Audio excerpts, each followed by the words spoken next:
Là-dessus, ça va sur le timing, ça vous va? Bien. Alors, le titre que Aubryan-Damus a souhaité donner à sa conférence, et ce sera le propos introductif d'une vingtaine de lignes, c'est les pratiques, c'est important, les pratiques d'orientation de la grossesse et de la naissance en Haïti. En sachant que le contexte, c'est le contexte de Port-au-Prince.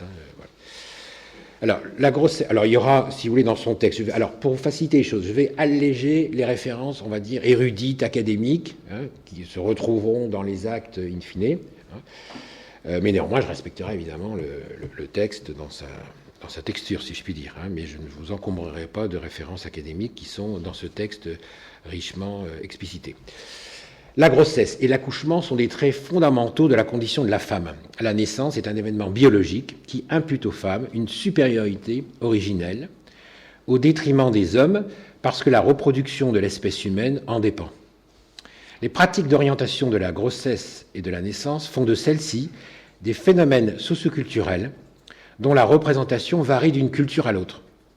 Elles participent non seulement à la lutte contre la vulnérabilité de la femme enceinte et du bébé, mais encore au renforcement du lien social.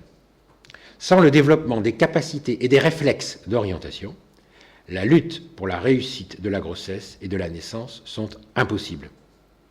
Les femmes enceintes sont à la fois orientées et auto-orienteuses.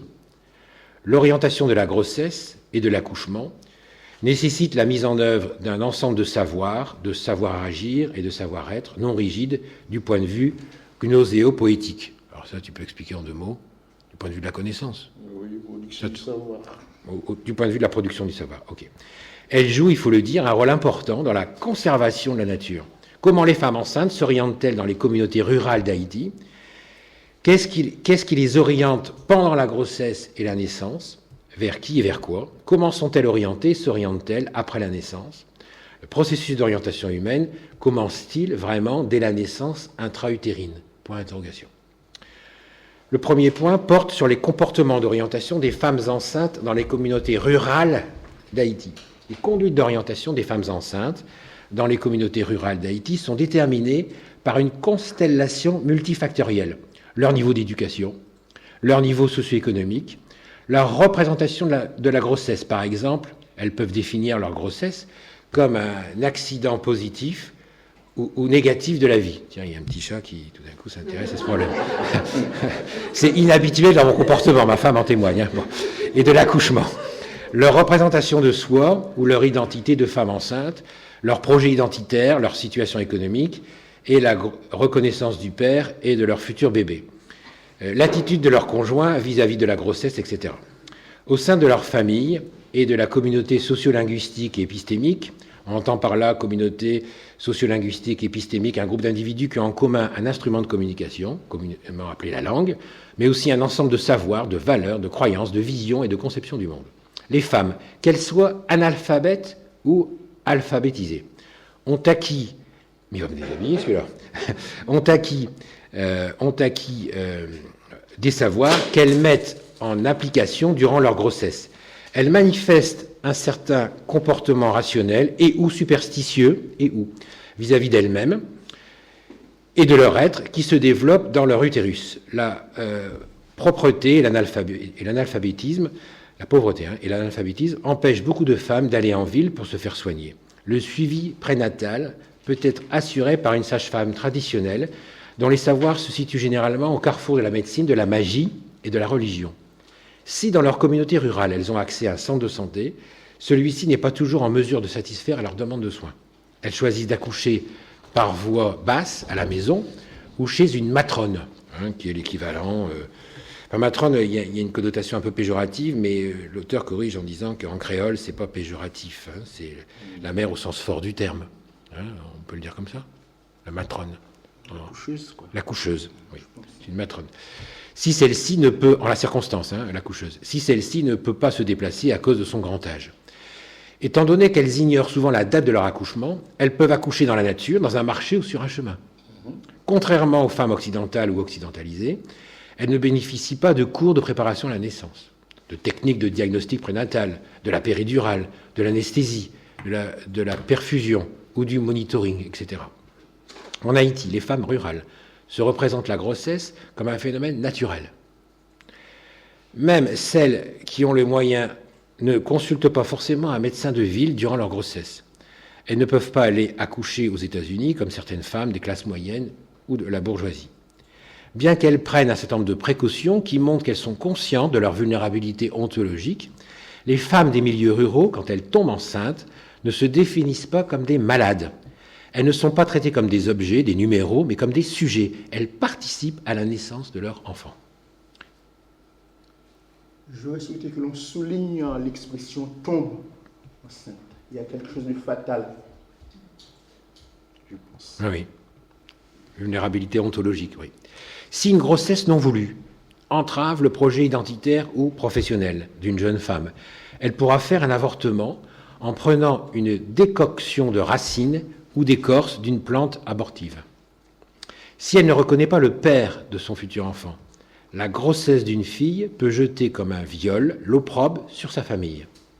Cette dernière peut la contraindre de pratiquer un avortement clinique ou un avortement par les plantes. Si tragique qu'elle soit pour l'embryon, si dangereux qu'elle puisse être pour la femme enceinte, c'est-à-dire la mort probable de la femme, le recours à l'avortement peut être suggéré par l'engrosseur. D'après les données que j'ai collectées sur l'accouchement en 2012, à Jean Rabel, les matrones ne donnent pas de substances abortives aux femmes engrossées qui les consultent. D'habitude, ces dernières vont chez une accoucheuse traditionnelle lorsqu'elles font face à des douleurs abdominales, lorsqu'elles ont des saignements ou lorsque leur fœtus ne bouge pas. Madame Exantus Lassuge est l'une des grandes matrones de Jean Rabel. Ça correspond à la région du nord-ouest d'Haïti, qui mettent leurs compétences apnomoniques, c'est le fait de toucher. À propos de... comme on disait, n'est-ce pas, lorsque vous lisez un texte écrit par un haïtien, généralement c'est compliqué. Parce qu'on a tendance, n'est-ce pas, à aller chercher dans les dictionnaires des mots qui dorment depuis 2 siècles et demi, leur donner vie, je dirais, de manière inopinée, n'est-ce pas? Donc tu m'as dit que tu ne pouvais pas le dire, mais que moi-même je pouvais m'autoriser. Tout à fait. C'est une autocritique. Merci Joseph. Alors je cite, « Quand une femme enceinte ressent une douleur, elle me contacte. Elle peut ne pas arriver au terme de sa grossesse. Il se peut que le bébé bouge dans son ventre. Alors tu examines le siège de la douleur. C'est le fœtus qui se fait sentir par des mouvements. Le bébé peut ne pas être à sa vraie place. Peut-être que la mère est tombée. Il y a des femmes qui se fatiguent dès la conception. La mère peut s'occuper de tout. Elle peut heurter le pied contre quelque chose, puis tomber, ce qui peut changer le bébé de position. Quand la mère te consulte, tu vois que son bébé a changé de place. Alors je commence à la toucher. Je lui touche le bras, du ventre d'abord, le bas du ventre d'abord. Je lui palpe le ventre jusqu'au nombril. C'est là où se trouve la place du bébé. Alors je le replace. Après avoir fait cela, je lui demande de revenir me voir. Si tu fais un bon travail, elle ne reviendra pas chez toi demain, si Dieu le veut. Tu lui demandes de revenir chez toi pour vérifier si tu as fait un travail impeccable. Cette personne ne ressentira plus cette douleur si tu fais un bon travail. Dans le cas contraire, cette douleur se manifestera. Alors tu diras à la personne, « Pourquoi tu n'es pas revenu me voir ?» Elle te répond, « Depuis que je t'ai quitté chez toi, tout va bien pour moi. Voilà la façon dont je soigne les femmes enceintes. Je les palpe, je replace leur bébé, je les suis jusqu'à l'accouchement. Afin de toucher la femme enceinte, je mets de l'huile de Palma Christi dans une orange amère préalablement écrasée. Je prends un morceau de savon à lessive. J'ai toujours un onguent à la maison. Onguent. Un onguent à la maison. Oui. Quand une femme arrive, je l'utilise pour lui palper le corps et replacer le bébé dans sa position initiale, le nombril. Fin de citation. Point 2, l'orientation des femmes enceintes pendant la grossesse. Dans les communautés rurales, dans les aires périurbaines ou dans les milieux socio-urbanisés d'Haïti, la naissance a toujours été une affaire de femmes, comme l'attestent les enquêtes que nous avons menées à Ornou en 2007 et à Jean Rabel en 2012. Et là, Aubrey Damus se cite lui-même 2012-2015. Les femmes enceintes peuvent être orientées par leurs amis, leur mère, leur grand-mère, leur tante, leur cousine, etc. Il faut noter également que leur grossesse peut être prise en charge par une matrone. Elle profite particulièrement de l'expérience des primapares et des multipares, c'est-à-dire les femmes qui ont eu un ou plusieurs enfants, de la grossesse et de la naissance. Les savoirs sur la grossesse et la naissance sont des savoirs féminins. Ils sont sous-tendus par une penser aux dimensions multiples, magiques, symboliques, mythologiques, empiriques, techniques, rationnelles. Alors notamment, Edgar Morin est cité.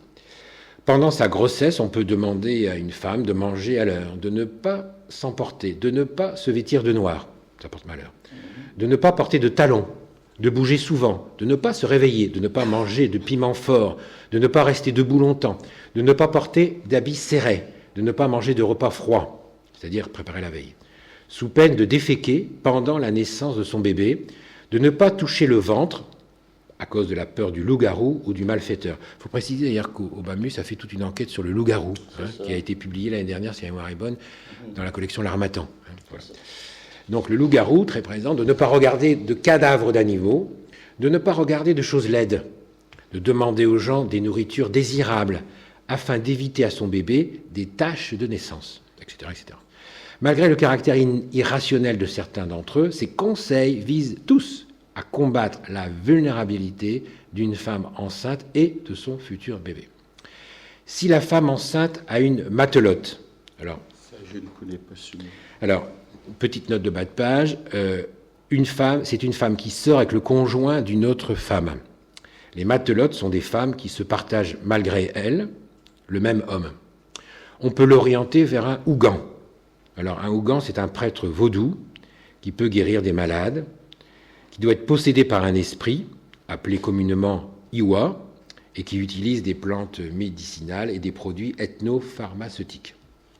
Donc voilà pour les termes techniques. Si une femme enceinte a une matelote, on peut l'orienter vers un ougan pendant la grossesse afin que celui-ci assure sa protection et celle de son enfant. On pense qu'une matelote peut bloquer ou faire bloquer la naissance du fœtus dans l'utérus maternel. On appelle cela, j'abrège le terme technique, perdition en créole haïtien. Pédition, je sais pas quoi. Perdition. La perdition, il le reprend en français, caractérise la situation d'une femme qui, après une période de 9 mois de grossesse, n'a pas pu accoucher de son enfant. La femme en perdition sera toujours considérée comme enceinte tant qu'elle n'aura pas enfanté. La perdition peut durer plusieurs années. Il y a donc 2 scénarios explicatifs de la maladie de la perdition. Soit elle est interprétée comme un problème, dû au fait que la femme n'a pas pris un certain nombre de précautions après la confirmation de la grossesse, qui fait appel à la compétence des sages-femmes traditionnelles ou des médecins feuilles. Alors les médecins feuilles, c'est des docteurs en fait, c'est des docteurs, docteurs herboristes, voilà, qui réalisent donc des massages en faveur de la malade, qui font appel à des remèdes divers. Dans ce dernier cas, on pense qu'elle relève de la compétence étiologique et magico-thérapeutique des prêtres guérisseurs. On est aussi persuadé qu'une matelote peut bloquer l'accouchement d'une femme. Je cite un auteur qui s'appelle Danse, 1987. « Lorsqu'il y a perdition, le diagnostic devra d'abord déterminer, parmi toutes ces causes possibles, quelle est celle qui est à l'œuvre. Et comme cette détermination reste toujours conjecturale, la cure consistera le plus souvent en des tentatives d'intervention à différents niveaux, simultanément ou successivement.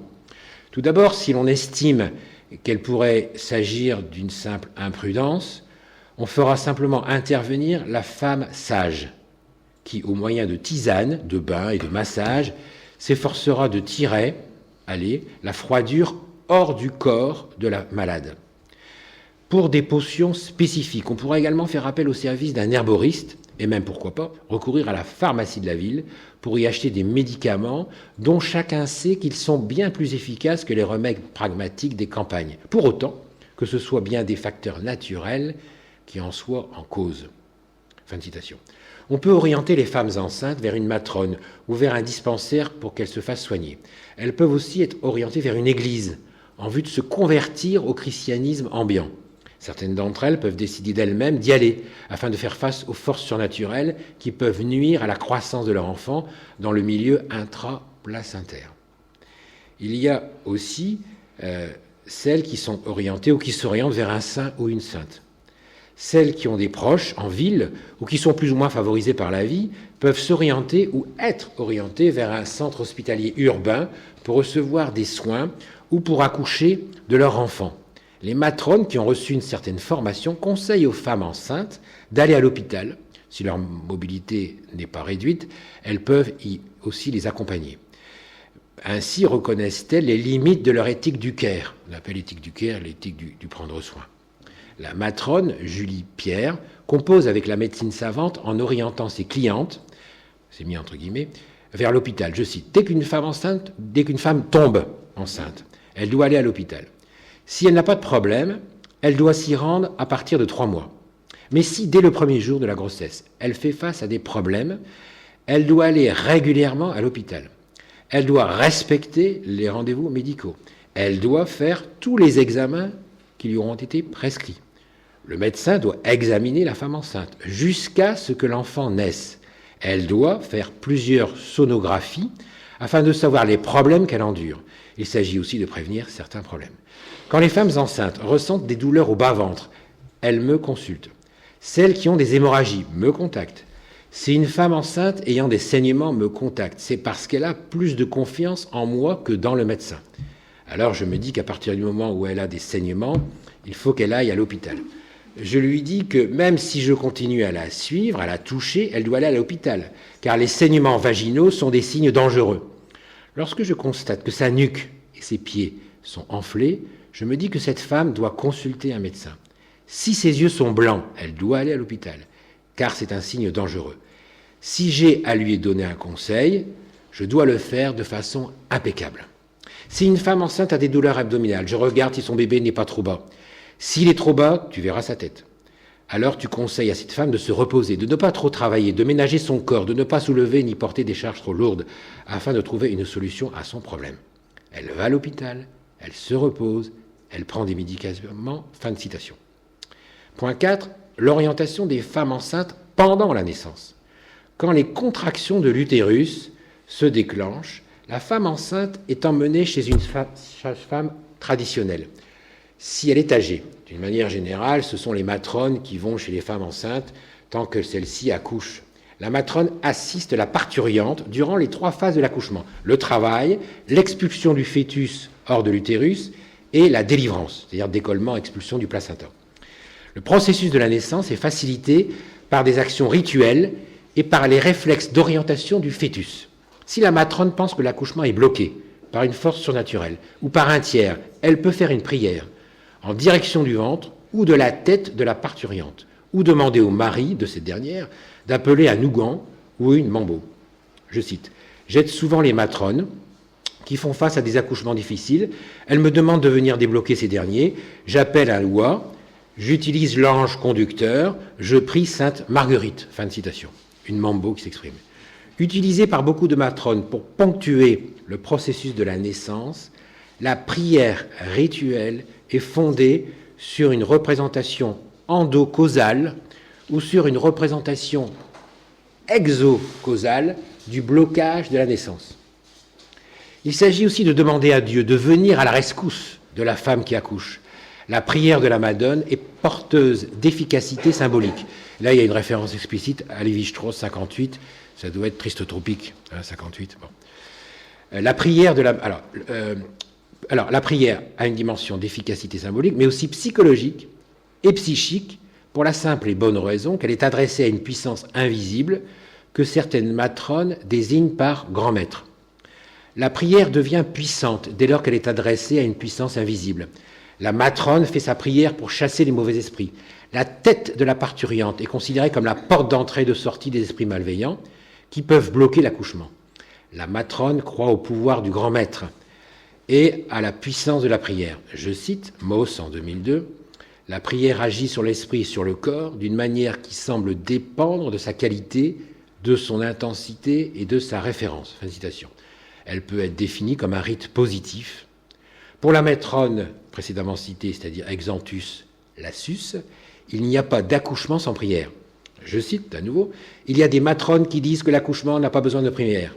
Je leur ai toujours dit que si elles avancent que la naissance ne nécessite pas de prière, c'est qu'elles ne sont pas encore des matrones. Si vous pouvez couper le cordon ombilical d'un enfant qui vient de naître, cela ne veut pas dire que vous êtes matrone. Pour moi, une matrone est une femme qui aide une parturiente à faire face aux difficultés de la naissance. J'utilise ma prière quand l'enfant tarde à naître, quand un malfaiteur veut tuer la mère et le fœtus. Il y a des prières que je peux faire sur le ventre de la mère pour que celle du malfaiteur soit neutralisée pour que l'enfant puisse vivre. Dès que l'enfant est né, on le remet à bon Dieu. Pour protéger une parturiente en difficulté, j'utilise une prière qui s'appelle... Sans méthode. Sans méthode. Oui. Formidable, sans méthode. D'abord, on invoque bon Dieu. Si je vois qu'elle rencontre des difficultés dans son accouchement, il se peut que les problèmes qu'elle rencontre soient exogènes. J'utilise en sa faveur cette prière. Cette dernière permet de tenir le méchant en respect et de neutraliser sa prière. Alors je demande à Dieu de secourir la parturiente. Dès que je fais cette prière sur le ventre de la mère, son fœtus commence à se retourner. La mère dit « ouais », même si elle est déshydratée, même si les contractions étaient faibles. Quand je la vois bouger, je me dis que la prière commence à agir sur elle. J'utilise cette prière pour aider les femmes à accoucher. Mais leur accouchement dépend uniquement de la volonté du grand maître. L'enfant ne peut pas ne pas bouger dans le ventre de sa mère. Mais il y a de mauvais mouvements qui durent jusqu'à l'accouchement. C'est grave. Dans ce cas, j'utilise toutes mes prières afin de sauver cette femme. On ne détruit pas les humains, mais on les fabrique. Le fœtus qui va naître remplacera un jour sa mère. Si la mère meurt, elle mourra aussi. Mes prières me permettent de donner la vie à la mère et à l'enfant. Voilà la raison pour laquelle je prie lorsque j'accouche une femme. Fin de citation. La matrone Julie Pierre lit des psaumes pour faciliter le processus de la naissance, dont elle nie catégoriquement la dimension magique. Je la cite, « Je n'ai pas étudié la magie. Moi-même, je suis chrétienne. Dans la Bible, il y a des psaumes de délivrance. Quand une femme enceinte a du mal à accoucher, il y a des psaumes auxquels j'ai recours, des psaumes de délivrance. Si cette femme est en danger, j'utilise le psaume 40. Si elle souffre amèrement, j'utilise le psaume 6. Il faut appeler bon Dieu. Il t'entendra. Si le méchant t'empêche de faire ton travail, il sera vaincu. Il faut utiliser les méthodes que tu maîtrises. Si j'ignore les prières mystiques, c'est parce que je suis né dans une famille chrétienne. J'utilise ce que je sais. » Fin de citation. La matrone, précédemment citée, Exantus Lassus, a renchéri. Nous demandons à Dieu de nous aider, car c'est lui qui voit l'enfant dans le ventre de sa mère. C'est lui qui l'a mis. D'abord, on invoque Dieu. On lui demande de délivrer la parturiente. À l'aide de la prière, sa puissance va se manifester. Fin de citation. Quand les prières, les psaumes, la version par manœuvre interne, la version par manœuvre externe, les phytothérapies deviennent inefficaces, les matrones sont obligées d'orienter la parturiente vers l'hôpital dans le but de les faire subir une césarienne. L'accouchement en milieu rural peut faire appel à la solidarité des hommes quand il devient compliqué, c'est-à-dire quand il faut transporter sur un brancard en bois la parturiente à l'hôpital. Toutefois, il faut noter que les matrones font très rarement face à des cas d'accouchement dystociques. J'avoue que je ne connais pas ce mot. On donnera donc notre langue au chat. Voilà. Point 5. L'orientation des accouchés. Les sages-femmes traditionnelles conseillent aux accouchés de mettre leur bébé au sein à l'issue de l'accouchement. Elles croient que le premier lait est un lait idéal pour les tout-petits. Outre ses qualités nutritives et purgatives, le colostrum joue un rôle important dans la construction du système immunitaire de ces derniers. On croit que les enfants bien allaités seront forts physiquement. L'allaitement établit entre la mère et son enfant un lien socio-affectif ou une fusion symbolique. Il compense la séparation du bébé d'avec sa mère du point de vue physiologique. Le lait maternel remplace symboliquement le sang, du cordon ombilical et du placenta. Contrairement aux femmes occidentales, les femmes rurales d'Haïti peuvent allaiter leur nouveau-né n'importe où. Il n'est pas d'ailleurs honteux de donner son sein à son bébé n'importe où. Elles ne perçoivent pas leur sein comme des objets érotiques, mais comme des organes destinés à nourrir des bébés. Elles ignorent l'existence des consultants en lactation. Elles sont indépendantes de l'industrie laitière, puisqu'elles n'achètent pas de lait en poudre pour nourrir leur bébé. Le rituel d'allaitement est constitutif de leur identité féminine et maternelle. La matrone Julie Pierre fait l'éloge de l'allaitement en ces termes. L'enfant trouve tout ce qu'il faut comme aliment dans le lait maternel. Il n'a pas de nourriture autre que ce dernier. Je suggère à la mère de ne pas acheter de lait pour nourrir le bébé. Elle doit utiliser son argent pour se soigner. Pourquoi ? Le lait maternel contient tout ce que l'enfant a besoin. Il y a des vitamines, des protéines, de l'eau, du sel, etc. C'est la raison pour laquelle l'enfant doit être mis au sein à la naissance. Après avoir tété la mère, l'enfant pousse ses premiers excréments. Le méconium fait mal à celui-ci. Le lait de la mère s'est substitué au loch. Alors le loch, c'est un élément, ce sont des éléments tels que l'ail, l'huile, loch. Pour la matrone Mathilde, l'allaitement est le ciment du lien materno-infantile, tout en insistant sur sa portée ou sa propriété purgative. Je cite, le nouveau-né suce le sein de sa mère. Dès que l'enfant est né, il est mis sur le ventre de sa mère. Le lait maternel va l'aider à se débarrasser de ses premières selles. Les matrones peuvent aussi orienter les accouchés vers des aliments et des plantes galactogènes. Elles pensent que le corps d'une femme est ouvert après la naissance de son enfant. Elles lui donnent alors un bain de feuilles pour affermir son corps. L'orientation des accouchés après la naissance se fonde sur la mise en application des savoirs phytothérapeutiques. Les savoirs et les savoir-faire des sages-femmes traditionnelles leur permettent de contribuer à la conservation et à l'utilisation durable de la biodiversité végétale. Beaucoup de familles cultivent des plantes utilisées par les accoucheuses pendant ou après l'accouchement. Le bain de vapeur, par exemple, bain de feuilles, dont bénéficient certaines accouchées, est un rituel multiséculaire qui se fonde sur une connaissance des plantes qui soignent. Les matrones connaissent beaucoup de plantes médicinales, dont celles qui favorisent la sécrétion lactée. L'usage thérapeutique du végétal par les matrones est sous-entendu par des croyances. Elles pensent que les infusions de feuilles absorbées ont une propriété purificatrice dans la mesure où elles chassent les sangs coagulés impurs du ventre de l'accouché. Après l'accouchement de son enfant, la femme est soumise à un ensemble de thérapies purificatrices. L'absorption par l'accouché du thé, et là il est précisé les marques de thé, je ne développe pas, permet d'éliminer des sangs coagulés de son ventre. Les plantes constituent la base des rites de facilitation de l'accouchement et des rites de purification de l'accouché. Elles participent ainsi à l'accomplissement des actions rituelles de protection et de prévention. Par exemple, les matrones croient que le liquide d'aloe vera doit être administré au nouveau-né afin de rendre amer le sang de celui-ci. On appelle ça le rite contagionniste. Il s'agit de le protéger contre les loups-garous qui réapparaissent là. Les femmes modestes des communautés rurales ne peuvent pas se passer facilement du savoir phytothérapeutique des matrones. Les modes de préparation et d'administration de ces dernières, des remèdes à base végétale, sont très peu documentés. Les croyances et les connaissances liées aux plantes médicinales jouent un rôle central dans les pratiques d'orientation de la grossesse et de la naissance.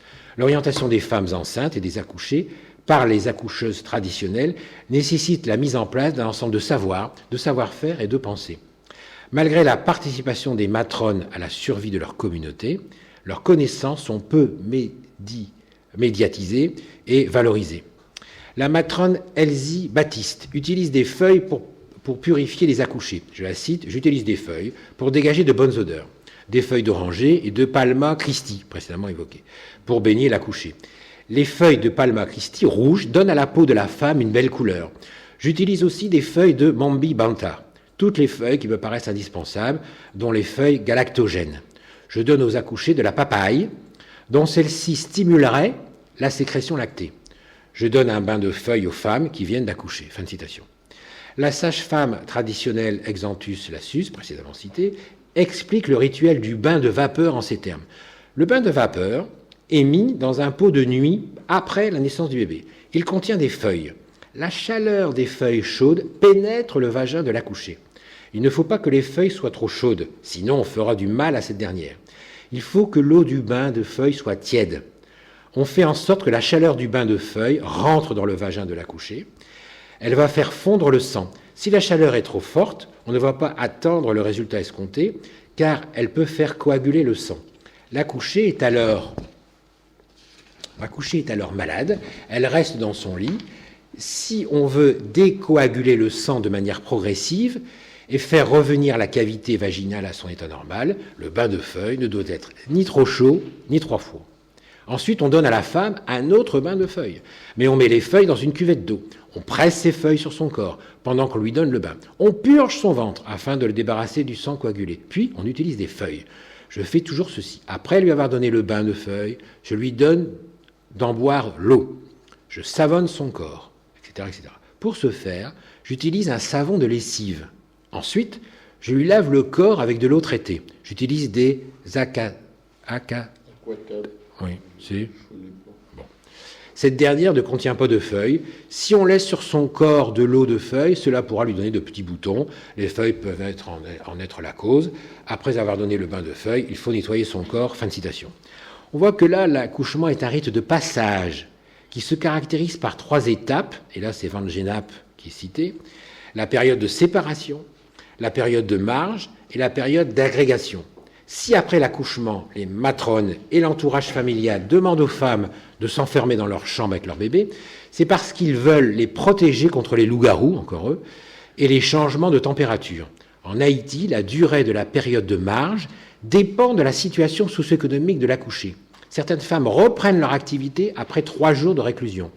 Généralement, durant la période de réclusion, ce sont des femmes qui prennent soin des accouchés et de leurs bébés, leur sœur ou celle de leur mari, leur mère ou leur grand-mère, leur voisine, leur belle-sœur ou leur amie, etc. Dans les campagnes d'Haïti, les périodes de l'antépartum et du postpartum participent de la domination et de l'entraide féminine. Donc ça, c'est le commentaire de notre collègue Aurélien Damus. 6e point, la condition intra-utérine, l'orientation des fœtus. L'orientation humaine commence dès la vie intraplacentaire jusqu'à la mort. Si le fœtus humain n'apprenait pas à s'orienter, il serait plus vulnérable. Les avortements naturels, les handicapés congénitaux et le recours obligatoire à la césarienne, par exemple le bébé se présentant par siège, peuvent être dus à des erreurs d'orientation intra-utérine.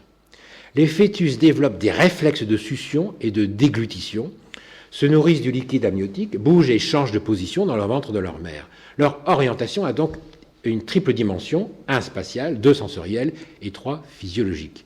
Les capacités d'orientation des fœtus leur permettent d'interagir avec leur mère et l'environnement pris au sens très large. Ils ne sont pas insensibles face aux émotions et aux mouvements de leur mère. Les Indiens, Moaves de Californie, par exemple, croient que les fœtus possèdent un psychique in utero. Et là, c'est la référence de Georges Devereux qui est citée en 61. Quand un fœtus tarde à naître, un charmant se met à... Un charmant. Comment un charmant Comment dire le charmant? Je cherche le mot qu'il faut là. Je dirais un magicien, quoi. D'accord. Quand un fœtus tarde à naître, un charmant, donc un magicien, se met à lui parler afin de le convaincre de sortir du ventre de sa mère. Les fœtus développent dans leur capsule spatiale, c'est mis entre guillemets, des compétences olfactives, auditives, gustatives, etc. On peut même postuler que l'orientation commence dès la phase embryonnaire du développement de l'être humain. Et là, il y a une référence qui est citée. Dès la 8e semaine de la grossesse, alors qu'il n'y a encore que la taille d'un grain de raisin, l'embryon commence à bouger. Vers la 9e semaine, il s'exerce au mouvement respiratoire, et vers la 12e semaine, il fait des galipettes et des soubresauts. À l'approche du terme, les mouvements sont déclenchés par des sons et probablement par des odeurs ou par des saveurs que le fœtus détecte grâce à ses sens. Dernier point, avant la conclusion, qui sera brève, les modes d'orientation des fœtus. À l'intérieur du ventre de leur mère, les fœtus peuvent s'orienter de différentes manières, avant et pendant la naissance. L'orientation occipito-pelvéienne, c'est-à-dire l'engagement de la tête dans le bassin de la mère. La présentation céphalique, la tête en bas. L'orientation occipito-iliaque, antérieure, c'est-à-dire le dos du fœtus est orienté contre l'abdomen de la mère. L'orientation occipito-iliaque, je l'ai dit, la présentation par le siège, c'est-à-dire les fesses ou les pieds en bas, nécessite une intervention chirurgicale. Mais les matrones peuvent utiliser leurs mains pour modifier l'orientation du fœtus. L'orientation transversale ou oblique, quand le fœtus s'oriente de façon transversale, la naissance devient impossible par voie naturelle. Dès lors, les fœtus sont pris en charge de manière plus systématique, puisqu'ils ne sont pas en capacité de s'orienter et de promouvoir leur développement. Là, je résume, et la naissance risque d'être entravée. Je reprends le texte dans le sens du texte lui-même. Pendant la naissance, les os de leur crâne peuvent se modifier pour s'adapter au canal de la naissance, c'est-à-dire le canal pelvi-génital. En naissant, les fœtus s'orientent vers la vie extra-utérine. Conclusion. La réalité de la grossesse et de la naissance est construite par des croyances et des représentations, des visions du monde, etc., qui orientent les comportements des femmes enceintes, des parturientes et des accouchées. Les acteurs sociaux solidaires qui orientent ces femmes se basent aussi sur des croyances et des représentations qui peuvent évoluer. L'orientation de la grossesse et de la naissance est due à des processus cognitifs. Elle se fonde sur une pensée multidimensionnelle. Les pratiques d'orientation de la naissance sont des pratiques de solidarité et d'entraide qui contribuent à la transformation d'un événement biologique en un événement social. Certaines d'entre elles relèvent de la loi, du donner, recevoir, rendre, au sens de Mauss, Marcel Mauss. Les pratiques informelles d'orientation de la grossesse et de la naissance sont dues à la croyance que les femmes enceintes et leurs fœtus peuvent être affectés. Il s'agit d'aider ces femmes à faire face à l'angoisse de la grossesse et au traumatisme de la naissance. Des psychologues et des sociologues naïfs de l'orientation existent dans toutes les sociétés humaines. Le génie de l'être humain est intimement lié à ses capacités d'orientation et à sa capacité d'être orienté. Le sens de la grossesse et de la naissance est lié aux pratiques culturelles et sociales d'orientation de celle-ci. En apprenant, ça sera le dernier paragraphe et le mot conclusif, en apprenant de manière inconsciente à s'orienter dans le milieu intra-utérin, les fœtus contribuent à leur développement et à leur naissance. En faisant des mouvements circulaires et giratoires, en bougeant leurs bras et leurs jambes, etc., ils développent certains muscles qui leur permettent de franchir le canal pelvigénital.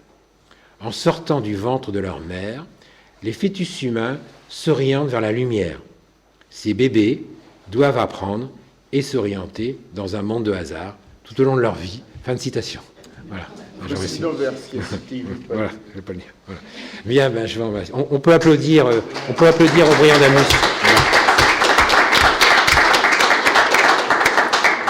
Parce que je trouve que c'est un texte magnifique et il est encore plus magnifique en le disant verbalement, si je veux dire, parce que je l'avais lu ce matin de manière cursive, mais bon, c'est un texte très, très beau, très magnifique. Joseph, tu as la parole. Est-ce que tu as envie de faire un commentaire? Qu'est-ce que ça évoque? Voilà, vas-y.